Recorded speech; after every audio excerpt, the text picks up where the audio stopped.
We're here with Mike Lawler, Republican, New York. Pretty close to New York City, actually, in a marginal district that tends to lead Democrat, and yet he has succeeded in getting elected there. You know, Mike Lawler, I listened to this guy, Mamdani, and it's not that he's slick, it's not that he's bright. It's quite the opposite. He reminds me of like an 11th grade Marxist sitting in the back row, you know, in high school and spewing stupid slogans and so forth and so on. What do you make of this guy? Well, Mark, I actually served with him in the state assembly for one term. We both got elected in 2020. And, you know, he is your quintessential limousine liberal. Do as I say, not as I do. This is a young man who's a trust fund baby. You know, his parents have made a lot of wealth. His mother is a Hollywood producer and a Bollywood producer. His father is a Marxist professor at Columbia. And, you know, he has lived a life of luxury. And meanwhile, he's talking about, you know, seizing the means of production, banning private property ownership, freezing the rent, free busing, government-run grocery stores, defunding the police, legalizing prostitution. And, you know, this is a disaster for New York and for the country. If you have an avowed Marxist, someone who has engaged in such dangerous rhetoric and promoting policies that would undermine the safety and the well-being of New Yorkers, and he becomes the mayor of New York City, the largest city in America, the financial capital of the world, this is not just bad for New York, it is bad for the country. I want you to listen to this, he said in June 2021. Now, this is only 4 years ago. The guy's 29 years old. He's an adult. He's 33 now. He wants to be mayor. So he didn't say this, you know, when he was 17 years old. He said it when he was in the state legislature serving with you. And was he lying then or is he lying now? Here, listen to this. Cut 10, go. We talk about defund the NYPD. The entirety of the push is defund the NYPD and refund all of these different social services and things that actually create safety. Social services don't create safety. Cops create safety. Everybody with two brain cells to rub together know that. What do you make of this? It's complete lunacy. He says today, as he came back from his Ugandan wedding, he says today that, well, he learned that what he said then was wrong. That, you know, that was at the height of the George Floyd situation and people were angry. And, you know, he was wrong. He's not trying to defund the police. But meanwhile, throughout this campaign, he's talking about eliminating the unit that actually showed up at the shooting at NFL headquarters and Blackstone headquarters the other day. He wanted to eliminate that unit, and he said that just as recently as a month ago. Mm-hmm. And so then you look at what he's talking about and how we need social workers to show up on the scene. Listen, social workers provide a valuable service, but they are no substitute for law enforcement. And the fact is that New York City became the safest big city in America because the police were allowed to do their jobs and go after the criminals, protect victims, and enforce the law. Under Bill de Blasio and to a degree Eric Adams and certainly under Zoran Mamdani, all of that would be lost. And you would have lawlessness and chaos ruling the streets of New York City. Mm-hmm. And, you know, you can't fix these things. Once your city starts to depopulate, once the decrepit notion of these things start to sink in, people leave. They don't look back. They go. And all the jobs go with them. All the opportunities go with them. All the safety, the tax base goes with them. Now, listen to this one. Also in 2020, about eliminating prisons. So he would eliminate the cops. Look, I take this guy at his word. The stuff he's saying now is BS. He meant what he said. And even if he can't get rid of the cops altogether, he will cripple them. He will undermine them. He will limit their funding. He will do things that effectively prevent them from doing what they need to do. And he's targeting the most highly trained unit in the NYPD. That should tell you plenty. But listen to this from 2020. Cut 11, go. Are prisons obsolete? Whew. Coming through with the quotes, coming through with the titles of the books. I have to read that, actually. I haven't read that as yet. But I think that, frankly, I mean, what purpose do they serve? Right? I think we have to ask ourselves that, which is that, I think a lot of people who defend the carceral state, they defend the idea of it and the way it makes them feel.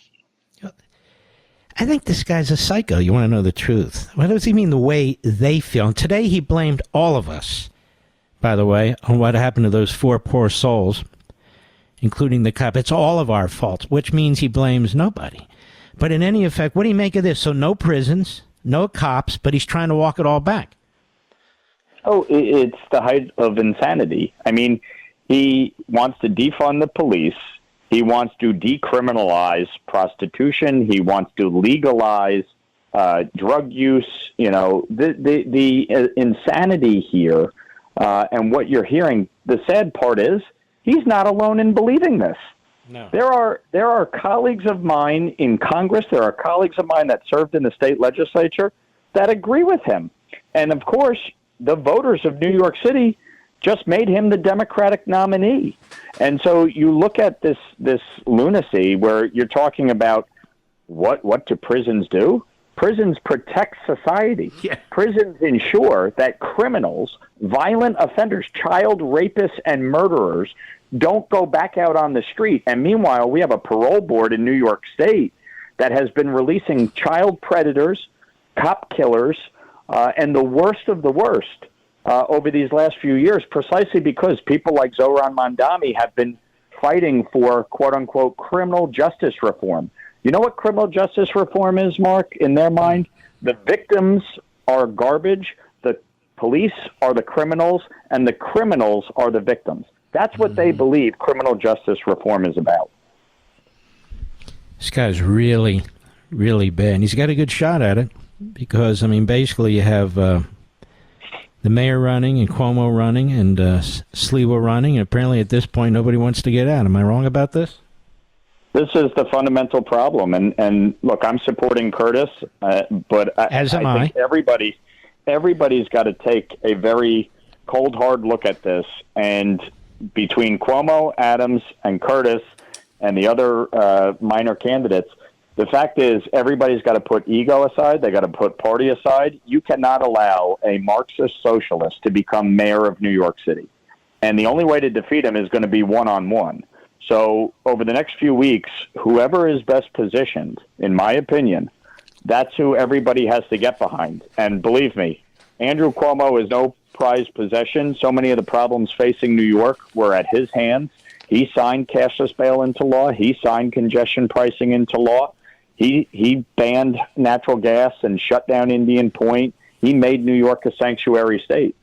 But you look at what Zohran Mamdani is proposing and what he would do if he becomes mayor of this city, it will make Cuomo look like Margaret Thatcher. This is really a problem, and I think everybody's going to have to put their egos aside and unify behind somebody.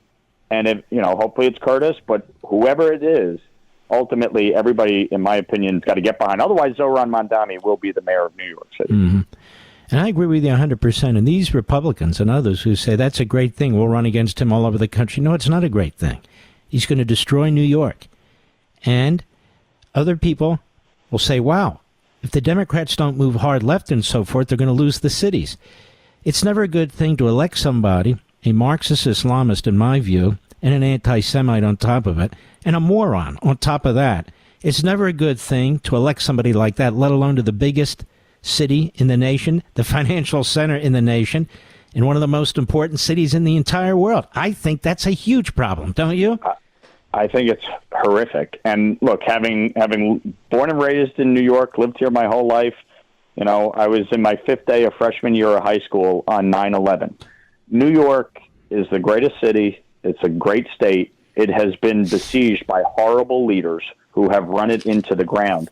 Mm-hmm. But Zohran Mamdani becoming mayor would be a disaster for the country because all the bad things that happen in New York don't just stay in New York. And you will start seeing socialists, Marxists like Mamdani running for office in every major city across the country, and it will be disastrous. So we have to nip this in the bud and make sure that he is not successful on Election Day. And that really requires everybody rallying and unifying, not by party, but recognizing that Zohran Mamdani should not be mayor of New York City. I'm with you.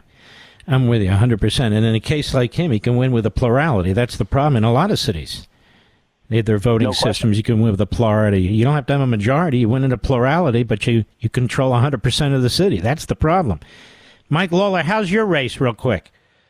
Well, we're doing well. I announced last week that I'll be running for re-election to Congress. Obviously, my seat is one of only 3 in the country that a Republican holds, that Kamala Harris won. So it's going to be at the top of the Democratic hit parade next November. And certainly we are going to do everything we can to hold on and win re-election here. I already have 7 announced opponents, one crazier than the next.